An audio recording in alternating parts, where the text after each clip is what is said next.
Pẹ̀lú bí ètò ìdìbò ààrẹ ọdún 2027 bó ṣe pé ó kù ọdún kan àti oṣù díẹ̀ báyìí, àwọn olóṣèlú wọ́n máa ti ń gbáradì gidigidi, wọ́n sì ti ń múra báyìí o, tó sì jẹ́ pé ọ̀rọ̀ tó tún ti fẹ́ bẹ́yìn yọ báyìí o lórí ààrẹ tẹ́lẹ̀ lórílẹ̀‐èdè yìí, ọ̀mọ̀wé Goodluck Jonathan, pẹ̀lú bó ṣe dàbí pé wọ́n ti fẹ́ gbé wàhálà kan kò lágbájá, èyí tí kò ní jẹ́ kó rojú ráyè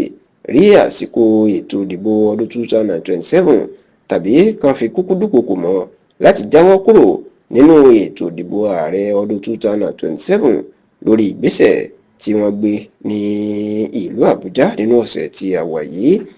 Ẹ rántí pé níṣe ni àwọn olóṣèlú Nàìjíríà ni wọ́n ń ṣe ọ̀rọ̀ bí ìgbà pé ètò ìdìbò ààrẹ ọdún 2027 bí ìgbà pé oṣù tó ń bọ̀ ni, pẹ̀lú bẹ́ṣẹ́ tí ń múra tó sì ń sáré kiri báyìí nítorí pé báwọn alátakò bẹ́ṣẹ́ ń gbètò gbèrò láti gbàjọba kúrò lọ́wọ́ ààrẹ Bọ́lá Ahmed Tinubu, Tinubu náà ò gbé Ìyábọ̀ dání o, òun náà ṣèpàdé kiri lórí bí omi ò ṣe ní tẹ̀yìnwọ̀ gbé ẹ̀ lẹ́nu tí àwọn alátakò tí wọ́n ní gbọ̀nà ẹ̀bùrú ba ayé ẹ̀ jẹ́. Ṣá o, ọ̀rọ̀ kan tó wá ń jà rìnrìn tó ń da agbo òṣèlú rú ẹni bí ìròyìn ṣe ń lọ pé ààrẹ tẹ́lẹ̀ lórílẹ̀‐èdè yìí, ọ̀mọ̀wé Goodluck Jonathan, tó ṣèjọba orílẹ̀‐èdè Nàìjíríà láàrin ọdún 2010 sọdún 2015, wọ́n ní bàbá náà owó tó fẹ́ ṣe ààrẹ sí lẹ́ẹ̀kan sí ọlọ́dún 2027. wọ́n sì ń jẹ́ kó dìímọ̀ pé kì í ṣe pé Tinubu fún Jonathan ló wù ú láti tún wá ṣe ààrẹ orílẹ̀‐èdè Nàìjíríà, wọ́n ní tó bá jẹ́ kìkìdá tiẹ̀ kò wù náà nítorí pé ẹni tí ò lẹ́mìí wàhálà ni, ṣùgbọ́n wọ́n ní àwọn alágbára kan ní orílẹ̀‐èdè Nàìjíríà pàápàá láti ilẹ̀ Haúsá, àwọn gan ni wọ́n sọ pé kí Jonathan kó wá díje du ipò ààrẹ nítorí tí wọ́n gbàgbọ́ pé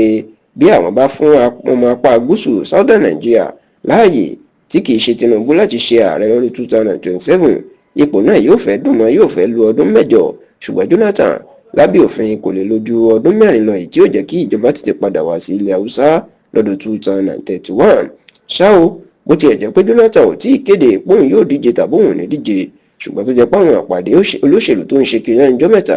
tí wọ́n ló ń gbàmọ̀ràn kiri ó ń fojú hàn bó ṣe é ṣe kó jáde. Ṣùgbọ́n ní báyìí o, ìgbésẹ̀ kan ti jáde lọ́sẹ̀ yìí tí ọ̀pọ̀ àwọn èèyàn gbàgbọ́ pé ó ṣe é ṣe kó Jonathan sí wàhálà, ó sì ṣe é ṣe kó má jẹ́ kó rójú ráàyè fún ètò ìdìbò tí wọ́n bá gbé wàhálà náà bọ́ lọ́rùn. Ǹjẹ́ kí ló ṣẹlẹ̀? Ní ilé ìgbìmọ̀ aṣòfin kékeré ní ìlú Àbújá, Federal House of Representatives, ní àwọn aṣòfin ti ní àwọn yóò ṣèwádìí ìjọba Jonathan o lórí owó rọ̀gùrọ̀gù tí ó yá ní ọdún 2010, ìyún owó tó tó bíi irinwó mílíọ̀nù lé ní 160 mílíọ̀nù $460 million.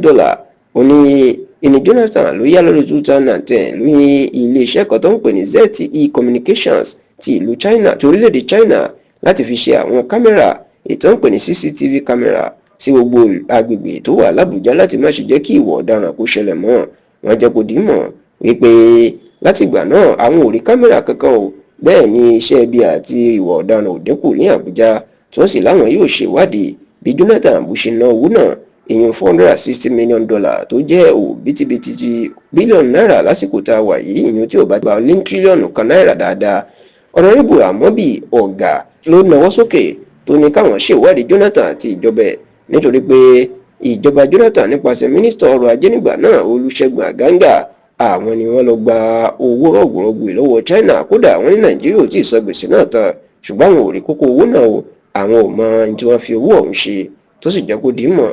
pé àwọn yóò ṣèwádìí ìjọba Jonathan lórí owó ọ̀hún. Ní báyìí ọ̀pọ̀ àwọn òye òṣèlú ni wọ́n sọ pé bóyá ọgbọ́n tí àwọn ìjọba fẹ́ lò láti fi dúnkokò mọ́ Jonathan rí o, àti láti má ṣe jẹ́ kó jáde du ipò